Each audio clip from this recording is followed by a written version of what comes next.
اللہ رب العزت کی حمد و ثنا، سید الاولین خاتم النبیین، امام الانبیاء مبدأ الانبیاء، ساقی کوثر شافع محشر، آمنہ کے لال عبداللہ کے در یتیم، محبوب کبریاء احمد مصطفیٰ محمد مصطفیٰ صلی اللہ علیہ وسلم کی ذات اقدس اور ان کی آل اولاد، اہل بیت عظام صحابہ کرام رضی اللہ تعالی عنہم اجمعین کی ذوات قدسیہ پر ہدیہ درود و سلام بھیجنے کے بعد معزز سامعین محترم، قرب قیامت ہے اور قرب قیامت کے حوالے سے آقا نامدار صلی اللہ علیہ وسلم نے بہت ساری پیشین گوئیاں فرمائی کہ قیامت کے قریب یہ چیز بھی ظاہر ہوگی، قیامت کے قریب یہ چیز بھی ظاہر ہوگی، اور ایک چیز کے حوالے سے نبی محترم صلی اللہ علیہ وسلم نے کثرت کے ساتھ پیشین گوئی فرمائی،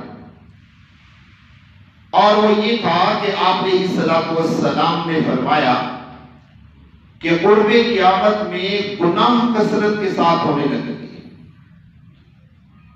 قرب قیامت میں گناہ کثرت کے ساتھ ہونے لگیں گے، جس آدمی کو بھی دیکھیں گے وہ گناہ کے اندر مبتلا ہوگا، اور کچھ گناہوں کے بارے میں رسول اللہ صلی اللہ علیہ وسلم نے واضح طور پہ ارشاد فرمایا۔ آپ نے فرمایا کہ قرب قیامت میں زنا عام ہو جائے گا، زنا کثرت کے ساتھ ہوگا، زنا عام ہو جائے گا۔ اب اگر اس گناہ کو دیکھا جائے اور ورلڈ میں پوری دنیا کا جائزہ لیا جائے تو کثرت کے ساتھ آج زنا دنیا میں ہو رہا ہے۔ آپ نے فرمایا کہ جہالت پھیل جائے گی، لوگ سمجھدار ہو کر پڑھے لکھے ہو کر بھی جاہل ہوں گے۔ اگر اس گناہ کو پورے ورلڈ میں دیکھا جائے تو آج سائنس ترقی کر رہی ہے، آج ٹیکنالوجی ترقی کر رہی ہے، اور لوگ نئی سے نئی ایجادات کر رہے ہیں، لیکن اگر فہم دیکھا جائے، سمجھ دیکھی جائے، لوگوں کے اندر کم ہوتی جا رہی ہے، کیونکہ لوگوں میں برداشت بہت کم ہو گئی ہے۔ لوگوں کا ایک دوسرے کے ساتھ ملنا جلنا، ایک دوسرے کے ساتھ ملنا ملانا بڑا کم ہو گیا ہے، اور اس کی سب سے بڑی وجہ کہ ہر انسان آج نئی ایجادات کے چکر میں پڑھ کر مال کی کثرت کے پیچھے لگ گیا، اور ہر انسان یہ چاہتا ہے کہ میں دنیا میں سب سے بڑا مالدار ہو جاؤں، اور اس کا نتیجہ یہ نکلا کہ آج لوگ دین سے جاہل ہو چکے، دین سے ناواقف ہو چکے۔ اسی طرح رسول اللہ صلی اللہ علیہ وسلم نے فرمایا کہ گانا بجانا عام ہو جائے گا، قرب قیامت میں گانا بجانا عام ہو جائے گا۔ آج دیکھا جائے، صورتحال دیکھی جائے تو ہر جگہ پر گانا بجانا عام ہو گیا۔ کوئی ایسا بازار یا کوئی ایسی جگہ نہیں ہے کہ جہاں پر آپ کو گانا بجانا نہ ملے۔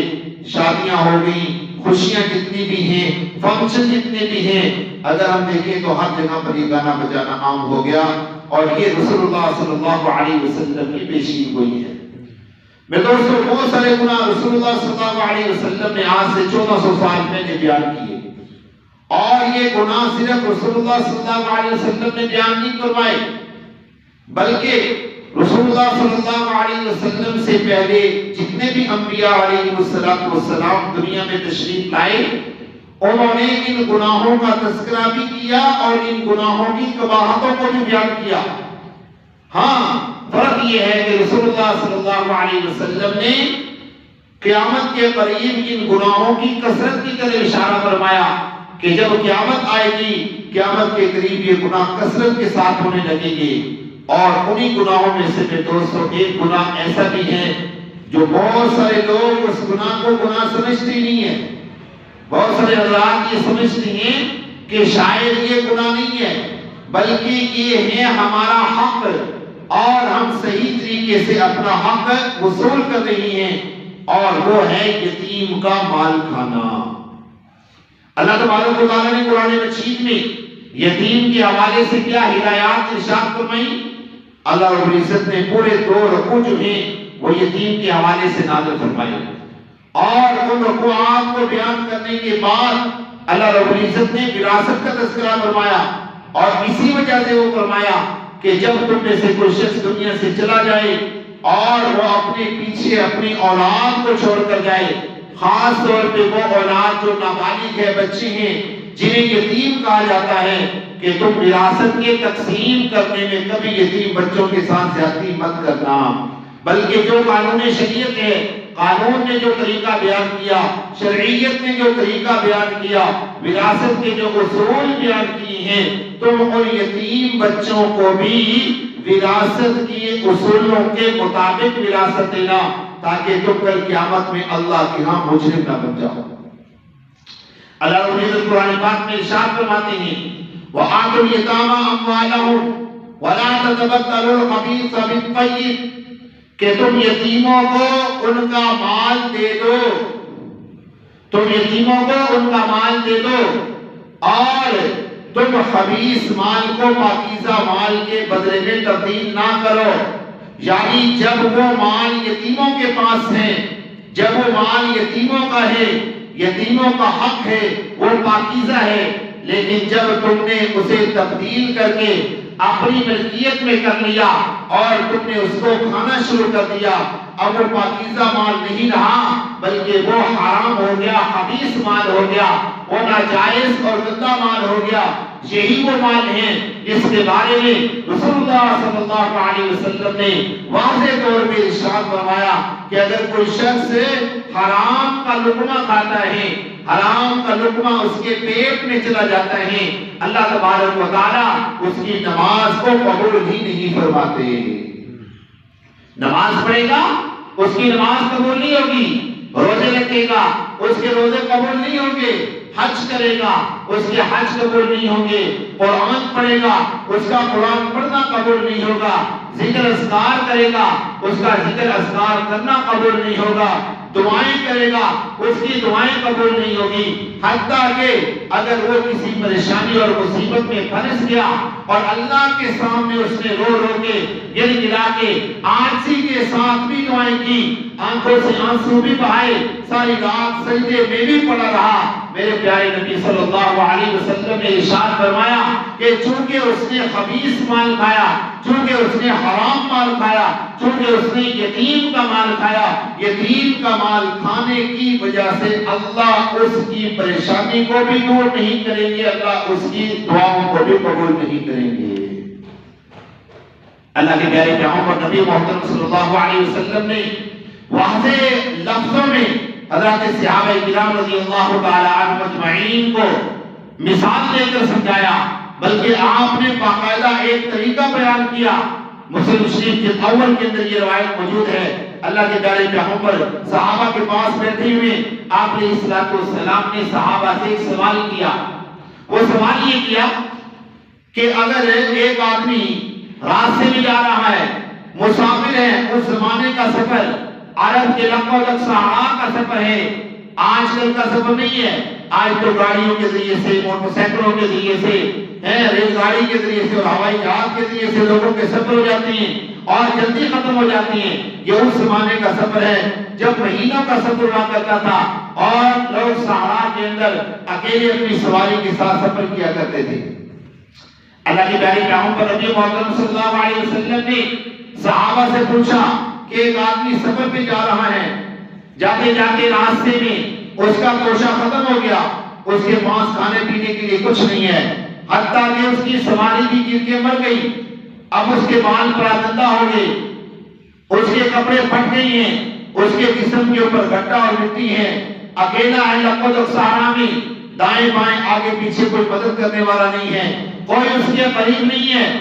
اب وہ اس حالت کے اندر اللہ تبارک و تعالیٰ سے دعا کرتا ہے، اللہ کے سامنے روتا اور گڑگڑاتا ہے میں دوستو اللہ کا قانون یہ ہے کہ اللہ تبارک و تعالیٰ کے سامنے جب کوئی بندہ روتا اور گراتا ہے، جب اپنی آنکھوں سے آنسو بہاتا ہے، حدیث پاک میں آتا ہے اللہ کے پیارے پیغمبر نبی محترم صلی اللہ علیہ وسلم ارشاد فرماتے ہیں کہ جب اللہ کا بندہ اللہ کے سامنے روتا اور گراتا ہے اور رونے اور گرانے کی وجہ سے اس کی آنکھوں سے آنسو گرتے ہیں، اللہ ان آنسوؤں کو زمین پر گرنے سے پہلے قبول فرما لیتے ہیں۔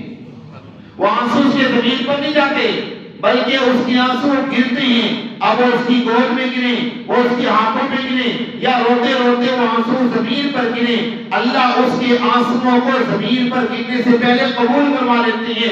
اس کا مطلب کیا ہے کہ جب کوئی بندہ اللہ کے سامنے روتا اور گراتا ہے، اللہ اس کی دعا کو قبول فرما لیتے ہیں۔ اور ایک حدیث پاک میں اللہ کے پیارے پیغمبر نبی محترم صلی اللہ علیہ وسلم ارشاد فرماتے ہیں کہ جب کوئی بندہ اللہ کے سامنے روتا اور گراتا ہے، اللہ کے سامنے دعا کرتا ہے، اللہ کے سامنے عاجز و انکساری کرتا ہے، اللہ تبارک و تعالیٰ ارشاد فرماتے ہیں کہ مجھے شرم آتی ہے، مجھے حیا آتی ہے کہ میرا بندہ مجھ سے ہاتھ اٹھا کر دعا مانگے اور میں اپنے بندے کے ہاتھوں کو خالی ہاتھ واپس لوٹا دوں۔ میرا بندہ مجھ سے جو مانگے گا میں اپنے بندے کی اس حاجت کو پورا کروں گا، اس کی دعا کو قبول کروں گا، اس کی حاجت جو تمنا ہوگی میں پوری کروں گا۔ اور اللہ قرآن پاک میں ارشاد فرماتے ہیں اذا سألك عبادی انی فإنی قریب اجیب دعوت الداع اذا دعانی فلیستجیبوا لی ولیؤمنوا بی لعلهم یرشدون۔ اللہ فرماتے ہیں اجیب دعوت الداع، اجیب دعوت الداع، اجیب دعوت الداع، میں پکارنے والے کی پکار کا جواب دیتا ہوں۔ اذا دعانی، جب پکارنے والا مجھے پکارتا ہے، ایک آدمی تنگی میں، پریشانی میں، حالت رونے پریشانی کی حالت میں جب اللہ کے سامنے میں دوستو رو کے اور گڑگڑا کے یہ کہتے یا اللہ مجھے معاف کر دے، یا اللہ میری یہ پریشانی دور کر دے، یا اللہ میری یہ حاجت پوری کر دے، یا اللہ میری یہ مسئلہ حل کر دے، جب اللہ کے سامنے روتا اور گڑگڑاتا ہے، میرا اللہ کہتا ہے کہ جب میرے بندے نے مجھ سے مانگا، اب ہو ہی نہیں سکتا کہ میرا بندہ مجھ سے مانگے اور میں اپنے بندے کو عطا نہ کروں۔ میرے دوستو جب اللہ سے بندہ مانگتا ہے رب سونا عطا کرتا ہے۔ اللہ 70 ماؤں سے بھی زیادہ محبت اور پیار کرتا ہے۔ ایک ماں اپنے بیٹے کو دیتے ہوئے تاخیر نہیں کرتی، ایک ماں اپنے بیٹے کو دیتے ہوئے رکتی نہیں ہے، بیٹا کتنا ہی نافرمان کیوں نہ ہو، بیٹا لڑتا بھی ہے، جھگڑتا بھی ہے، مارتا بھی ہے، پیٹتا بھی ہے، نافرمانی بھی کرتا ہے، ماں کے ساتھ سارے معاملات کرتا ہے، لیکن جب ماں سے بیٹا رو کے گڑ گڑا کے مانگتا ہے، ماں کی گود میں آ کر گر جاتا ہے، ماں کے قدموں سے لپٹ جاتا ہے، ماں کو ترس آتا ہے، ماں کو رحم آتا ہے، ماں اس بیٹے کو عطا کرتی ہے۔ ذرا تصور کی دنیا میں جا کر دیکھیے گا، ذرا اور کیجیے گا، ایک ماں کے مقابلے میں 70 مائیں ہوں اور 70 ماؤں سے بندہ مانگ رہا ہو، ہر ماں کے دل میں تڑپ ہوتی ہے کہ میں اپنے بیٹے کو عطا کروں۔ اب ان 70 ماؤں کو جمع کر دیا جائے اور وہ ساری محبت سوڑے اللہ کے اندر سما جائے۔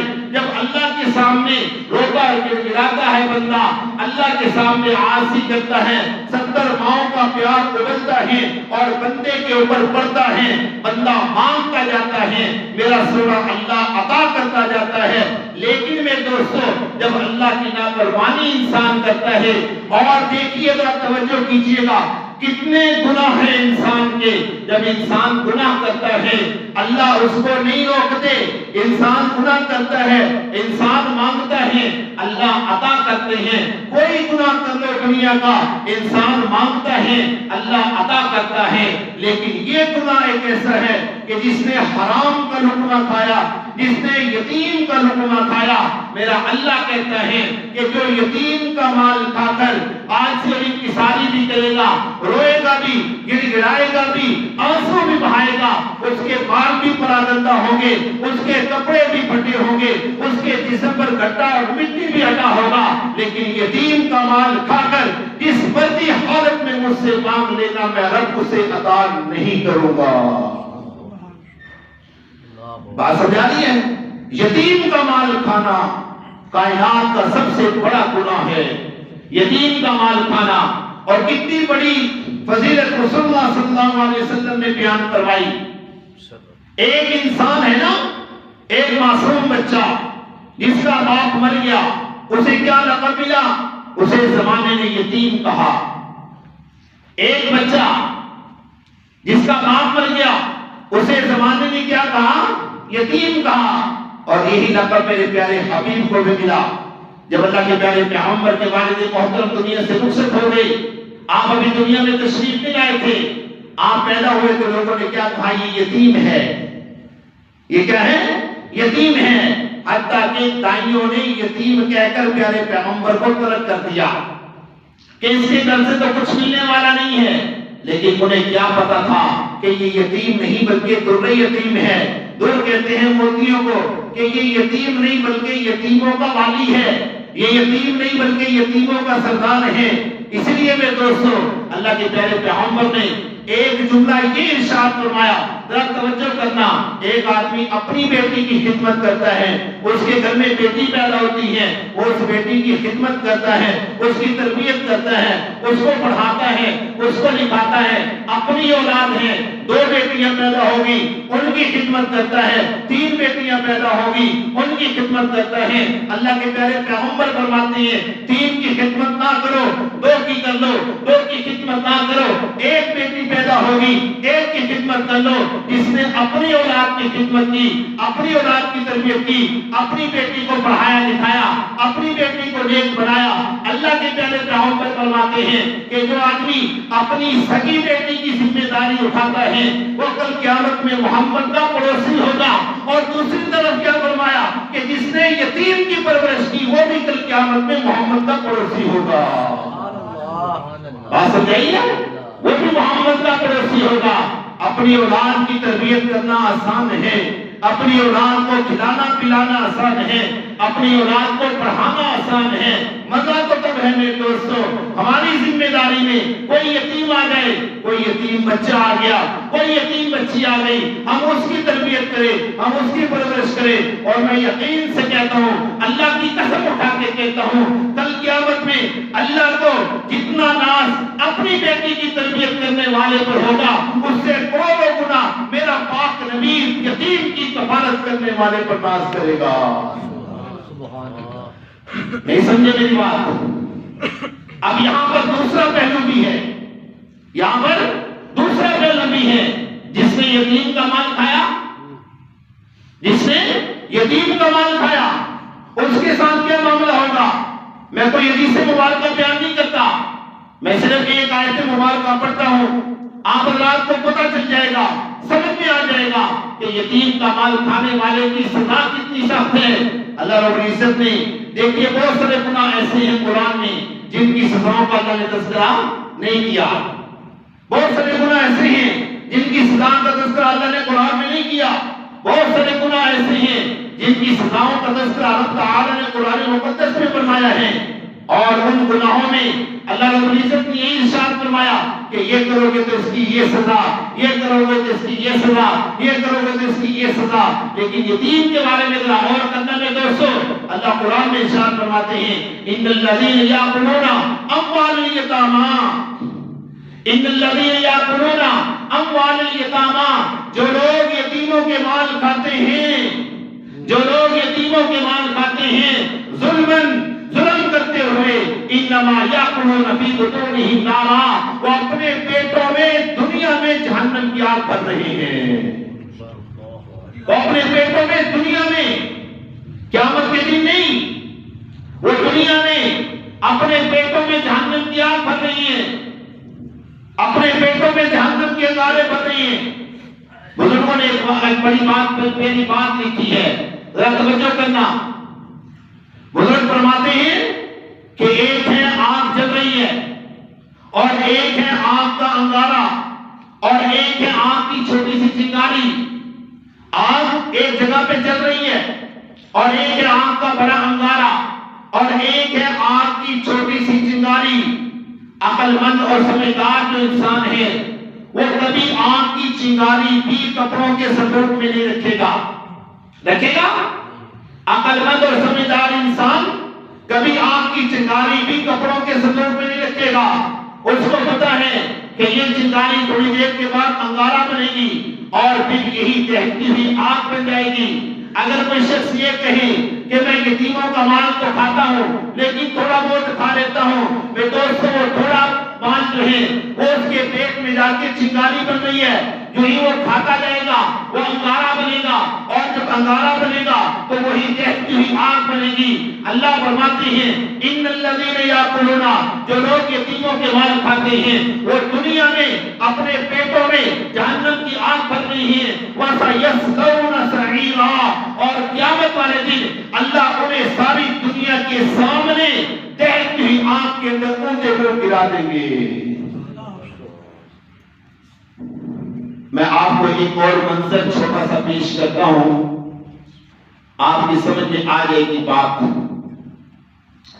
حدیث پاک میں آتا ہے، اللہ کے پیارے پیغمبر نبی محترم صلی اللہ علیہ وسلم ارشاد فرماتے ہیں کہ قیامت میں جب سارے لوگ اللہ کی بارگاہ میں جمع ہوں گے، قیامت میں جب سارے لوگ اللہ کی بارگاہ میں جمع ہوں گے، بہت سارے معاملات ہوں گے۔ اللہ تبارک و تعالی جب یہ سفارش کا سلسلہ نبی محترم صلی اللہ علیہ وسلم شفاعت فرمائیں گے، اللہ حساب کتاب کا سلسلہ شروع فرمائیں گے، اور حساب کتاب انتہائی آسان ہوگا۔ اللہ رب العزت نے بڑا آسان طریقہ رکھا ہے حساب کتاب کا۔ اگر ہم بندوں کو سمجھ میں آ جائے، ہم دنیا میں تھوڑی سی محنت کر لیں، ہمارے لیے کل قیامت میں حساب کتاب دینا کوئی مشکل نہیں ہے۔ آسان طریقہ اللہ رب العزت نے رکھا ہے۔ اللہ کے پیارے پیغمبر نبی محترم صلی اللہ علیہ وسلم ارشاد فرماتے ہیں کہ جب عمومی حساب کتاب کا سلسلہ شروع ہوگا، اللہ تبارک و تعالیٰ حضرت آدم علیہ السلام سے لے کر آخری انسان تک دنیا میں جتنے بھی انسان آئے سب کو اللہ سجدہ کرنے کا حکم دیں گے۔ سب کو کیا دیں گے؟ اللہ سجدہ کرنے کا حکم دیں گے کہ سب جھک جاؤ، سب سجدہ کرو۔ جیسے اللہ نے ملائکہ کو آدم کے سامنے جھکنے کا حکم دیا تھا، ملائکہ سے کہا تھا کہ آدم کو سجدہ کرو، فسجد الملائکۃ الا ابلیس، تمام فرشتوں نے سجدہ کیا مگر ابلیس نے سجدہ نہیں کیا۔ اللہ قیامت والے دن بھی تمام انسانوں کو سجدہ کرنے کا حکم دیں گے۔ اللہ کے پیارے پیغمبر فرماتے ہیں جن لوگوں نے دنیا میں اللہ کو سجدہ کیا ہوگا کل قیامت میں بھی اللہ کے سامنے سجدے میں گر جائیں گے۔ سمجھ لیجیے کہ جو سجدے میں گر گئے ان جب وہ سجدے سے سر اٹھائیں گے ان کے دائیں ہاتھ میں ان کا اعمال نامہ ہوگا، اور جو نہیں سجدے میں جا سکیں گے اللہ ان کی قبروں کو ایسے تختے کی طرح کرا دیں گے اور اللہ کے سامنے جھک ہی نہیں سکیں گے۔ جب اللہ کے سامنے جھک نہیں سکیں گے، جب وہ سجدے سے لوگ سر اٹھائیں گے ان کے اعمال نامے ان کے بائیں ہاتھ میں ہوں گے اور انہیں پتہ چل جائے گا کہ یہ لوگ جہنم میں جانے والے ہیں۔ میں دوستوں کا توجہ کرنا، زنا کرنے والے بھی آئیں گے، گناہ کرنے والے بھی آئیں گے جو اپنے گناہوں کی سزا بھگتنے کے لیے جہنم میں جائیں گے، کافر لوگ بھی ہوں گے جو جہنم کے اندر جائیں گے۔ ایک قانون یاد رکھیے، دنیا میں پوری دنیا میں جتنے بھی کافر اور جتنے بھی مسلمان ہیں، جو کافر ہیں ان کی میں بات نہیں کرتا، میں مسلمانوں کی بات کرتا ہوں۔ پوری دنیا میں جتنے بھی مسلمان ہیں، جتنے بھی گناہیں کبیرہ پائی جاتی ہیں، جو مسلمان کہتا ہے کہ میں مسلمان ہوں اور وہ پھر گناہ کبیرہ کو حلال سمجھ کے کرتا ہے، یعنی زنا کرتا ہے اور کہتا ہے یہ میرے لیے حلال ہے، سود کھاتا ہے یہ کہتا ہے کہ یہ میرے لیے حلال ہے، رشوت کھاتا ہے یہ کہتا ہے میرے لیے رشوت حلال ہے، چوری کرتا ہے اور کہتا ہے چوری کرنا میرے لیے حلال ہے۔ اللہ کے پیارے پیغمبر نے ضابطہ بیان کر دیا، جس نے گناہ کو حلال سمجھ کے کیا وہ مسلمان رہتا ہی نہیں ہے بلکہ وہ کافر ہو جاتا ہے۔ کل قیامت میں جب اللہ کی بارگاہ میں وہ شخص پہنچے گا وہ مسلمان نہیں بلکہ کافر ہوگا۔ توجہ کیجیے گا میرے دوستو، جب یہ لوگ سجدہ کر کے ایسے اٹھیں گے تو وہ جو لوگ سجدہ نہیں کریں گے ان کے اعمال نامے ان کے بائیں ہاتھ میں ہوں گے۔ اب ان کو اگلی سزا کیا ملے گی؟ فرشتوں کو حکم دیا جائے گا کہ ان کو دھکے دے کے زمین پر الٹے منہ لٹا دیا جائے، جتنے بھی جہنمی ہوں گے سب کو الٹے منہ لٹا دیا جائے گا۔ اب فرشتوں کو جو اگلا حکم ہوگا کہ ان کی ٹانگوں کو پکڑا جائے اور ان کو گھسیٹ کر جہنم کی طرف لے جایا جائے۔ فرشتے تمام جہنمیوں کو منہ کے بل لٹا کر گھسیٹ کر جہنم کے اندر جہنم کی طرف لے کر جائیں گے اور اڑتے ہوئے ان کو جہنم میں گرا دیا جائے گا۔ دنیا کے تھوڑے سے لالچ میں، دنیا کے تھوڑے سے چسکے میں، دنیا کے تھوڑے سے مزے میں، دنیا کی تھوڑی سی آسائش میں ہم کیا کر بیٹھے؟ ہم ایسے ایسے گناہ کر بیٹھے کہ جن گناہوں کی وجہ سے کل قیامت میں ہمیں شرمندگی ہوگی۔ اللہ رب العزت قرآن پاک میں ارشاد فرماتے ہیں یوم تبیض وجوہ وتسود وجوہ، کہ کچھ چہرے اس دن کیا ہوں گے؟ سفید ہوں گے، اور کچھ چہرے اس دن کیا ہوں گے؟ سیاہ ہوں گے۔ قیامت والے دن دور سے لوگوں کو پتا چلے گا کہ یہ جو سفید چہرے والے ہیں یہ جنتی ہیں، اور یہ جو سیاہ چہرے والے ہیں یہ جہنمی ہیں۔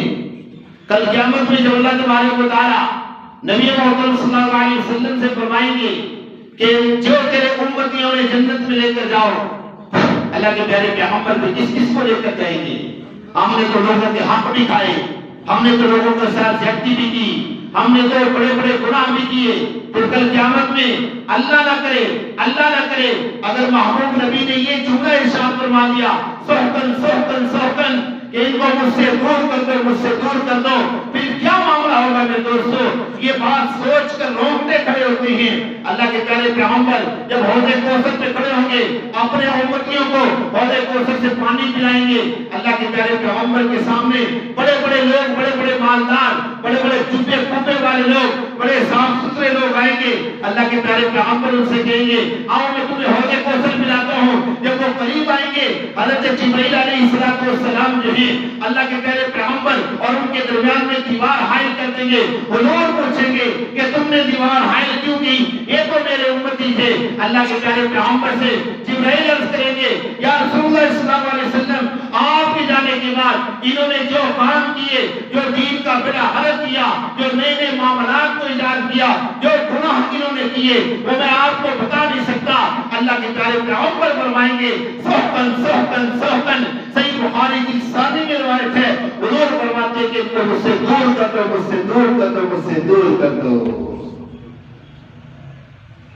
اس لیے میں دوستو آخر میں یہی بات عرض کرنے لگا ہوں کہ اگر اللہ تبارک و تعالیٰ نے ہمیں یتیموں کی ذمہ داری عطا کی ہے، ہمیں یتیموں کی سرپرستی عطا کی ہے، اگر ہمیں یتیموں کی کفالت کرنے کا موقع ملا ہے تو ہمیں کبھی بھی اس موقع کو ہاتھ سے ضائع نہیں ہونا دینا چاہیے، اور صحیح انصاف کے ساتھ اگر کوئی شخص دنیا سے چلا گیا، بھائی چلا گیا یا کوئی اور رشتہ دار چلا گیا اور اس کی ذمہ داری ہمارے اوپر ہے، تو جو ان بچوں کا حق بنتا ہے ہمیں ان بچوں کا حق صحیح معنی میں دینا چاہیے، تاکہ کل قیامت میں ہم اللہ کے یہاں شرمندہ نہ ہو۔ اور یہ دنیا کی چند روزہ زندگی ہے۔ آپ علیہ السلام نے دنیا کے بارے میں واضح طور پر ارشاد فرمایا کہ دنیا بڑی جلدی ختم ہونے والی ہے اور آہستہ آہستہ دنیا جو ہے وہ پوری ہوتی جا رہی ہے۔ بلکہ معراج کی رات اللہ کے پیارے پیغمبر جب معراج پہ گئے، آپ علیہ السلام کو ایک بڑھیا نے بلایا، حضور ادھر جانے لگے، حضرت جبرائیل نے منع کر دیا، یا رسول اللہ اس بڑھیا کی بات نہ سمجھیے گا۔ حضرت اللہ کے پیارے پیغمبر رک گئے۔ بعد میں جب اللہ کے پیارے پیغمبر نے پوچھا یہ کون تھی عورت، حضرت جبرائیل نے بتایا یا رسول اللہ یہ دنیا ہے اور اس وقت یہ اپنے بڑھاپے کو پہنچ گئی ہے اور ان قریب یہ دنیا ختم ہونے والی ہے۔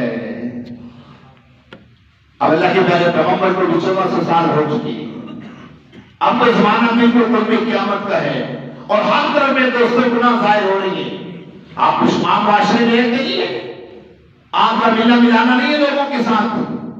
کتنے لوگ ہیں جو گناہوں کو حلال سمجھ کے کر رہے ہیں اور مرنا ہمیں یاد نہیں ہے۔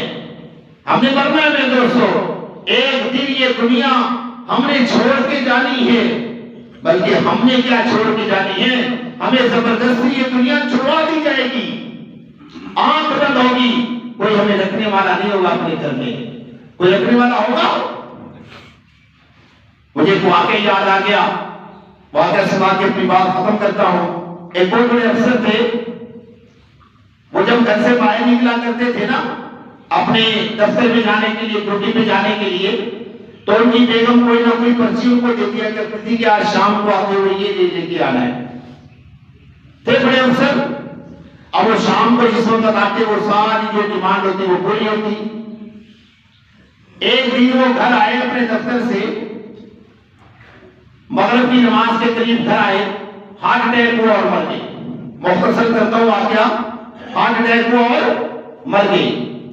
اب اس محلے میں کوئی ان کا اور جاننے والا نہیں تھا، مغرب کی نماز کا وقت قریب تھا. انہوں نے محلے داروں کو بتایا، محلے دار آئے، انہوں نے اس کو اٹھایا، اٹھا کر اس کو غسل دیا، کفن دیا. مغرب کی نماز کی، عشاء کی نماز کے بعد جنازہ کا اعلان ہوا. جب جنازہ لے کر جانے لگے، گھر سے باہر میت کو لے کر آئے، ایک دم سے تیز بارش شروع ہو گئی. ساون مدعو کا موسم تھا، بارش تیز شروع ہوئی. اتنی تیز بارش ہوئی کہ آگے لے کر جانا محال ہو گیا. محلے والوں نے مشورہ کیا کہ اس میت کو تھوڑی دیر کے لیے پیچھے گھر رکھ دیتے ہیں، جب بارش رکے گی تو میت کو لے جائیں گے. اب انہوں نے اس میت کو واپس رکھنے کے لیے جب اس کے گھر لے کر آئے اور ان کے گھر اس کو رکھا، تو میت کی جو بیوی تھی، اس میت کی، اب تو وہ مر چکے تھے نا، اس میت کی جو بیوی تھی وہ ان لوگوں سے کہتی ہے کہ اس میت کو باہر لے جاؤ، مجھے اور میرے بچوں کو اس سے ڈر لگ رہا ہے. کیا لگ رہا ہے؟ ڈر لگ رہا ہے. میرے دوستو، حقیقت یہی ہے، ہمارے جانے کے بعد ہماری کوئی ویلیو نہیں ہے. پھر ایک ہی بات کا اعلان ہوگا، وَأَلَّيْسَ لِلْإِنسَانِ إِلَّا مَا سَعَىٰ. اللہ کے بندو، تم نے جو خود کیا ہے وہ لے کر اللہ کی بارگاہ میں پہنچو، تاکہ پتہ چلے کہ تم دنیا میں کیا کر کے آئے ہو. ہم ساری زندگی اوروں کے لیے کماتے ہیں، ساری زندگی اوروں کے لیے کرتے ہیں. کبھی آپ نے سوچا میں دوستو کہ میں نے اپنے لیے کیا کمایا، اپنے لیے کیا کیا؟ ہزاروں لاکھوں کروڑوں روپے ہم اوروں کے لیے کما رہے ہیں، اپنے لیے کیا کما رہے ہیں؟ اپنے لیے وہی کمانا ہے جو اپنے رب کے سامنے جھک جانا ہے، اپنے رب کے سامنے گڑگڑا لینا ہے، اپنے رب کی اطاعت کر لینی ہے، اپنے رب کی عبادت کر لینی ہے، اپنے رب کی بندگی کر لینی ہے، اپنے رب کی مان لینی ہے. ہم نے اپنے لیے وہ کمایا. باقی اگر ہم یہ کہیں کہ ہم نے مال کما لیا، ہم نے جائیدادیں بنا لی، ہم نے پلازے بنا لیے، ہم نے یہ کر لیا، ہم نے وہ کر لیا، اللہ کی قسم اٹھا کے کہتا ہوں کہ ہم نے اوروں کے لیے کمایا، اپنے لیے ہرگز نہیں کمایا. صحیح سے بتایا، اپنے لیے کمایا. کل قیامت میں جب اللہ کی بارگاہ میں پہنچیں گے یا قبر میں جس وقت رکھا جائے گا، 3 سوال مربوطوں کا دینوں کا من نبیوں کا. ان 3 سوالوں کے علاوہ کوئی اور سوال ہوگا؟ من اولادوں کا، تیری اولاد کتنی تھی؟ من ازواج کا، تیری بیویاں کتنی تھی؟ اس کے بعد تیسرا سوال، تیری جائیداد کتنی تھی؟ تیرا بینک بیلنس کتنا تھا؟ تیرے پاس مال کتنا تھا؟ تیرے پاس کپڑے کتنے تھے؟ تیرے پاس کوٹھیاں کتنی تھی؟ تیرے پاس کاریں کتنی تھی؟ ایک بھی سوال نہیں ہوگا. ایک ہی سوال ہوگا، یہ بتا کہ تیرا رب کون ہے، تیرا نبی کون ہے، اور تو دنیا سے آیا ہے کس دین پر عمل کر کے آیا ہے، تاکہ تیری سرٹیفکیٹ کے اوپر جنت کی مہر لگا کر تجھے اللہ کی بارگاہ میں پیش کیا جائے اور رب تعالیٰ تجھے رضا کا اعلان کر کے اپنی جنت میں داخل کر دے. کیوں جی، ایسے ہے کہ نہیں ہے؟ آئندہ اپنے لیے کمائیں گے انشاءاللہ. انشاءاللہ تو کہہ دو یار، آئندہ اپنے لیے کمائیں گے نا. اللہ مجھے آپ کو کی توفیق